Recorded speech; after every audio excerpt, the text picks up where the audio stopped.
Now, when you're going through text completions, especially if you're new to the GRE and you haven't been practicing vocab, when you first go through these text completions, the words are going to seem overwhelming, totally seem overwhelming. You're going to have sententious, pulchritudinous, lugubrious, and pernicious, and all these words. And what happens is you feel overwhelmed.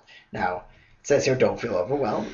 Easier said than done. But I encourage you to maintain your equanimity, your poise, and learn to work around that vocab and reason through the questions without necessarily knowing all the words. Sure, you're going to get frustrated at first, but guess as much as is possible.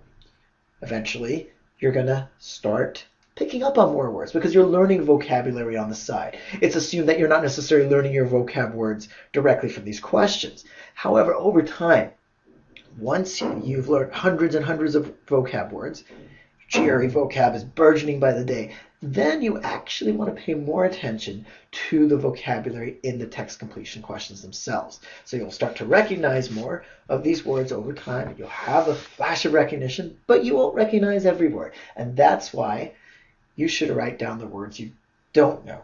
You should add them to your flashcard list, your Quizlet list. And eventually this will help you build up your vocab even more and more. Again, the reason we don't do this at first is all you would be doing is learning vocab because there's so many vocab words you don't know. But again, after a while, you will start recognizing many words. This flash of recognition again goes back to, oh, that word means such and such. So you'll build that connection. Again, there'll be a few words you don't know. Reason through the questions, but afterwards, make those words part of your learning or your active vocabulary. And again, no need to feel overwhelmed. Learn words as you do the questions when you get up to a higher level, but at first, relax. Don't feel overwhelmed.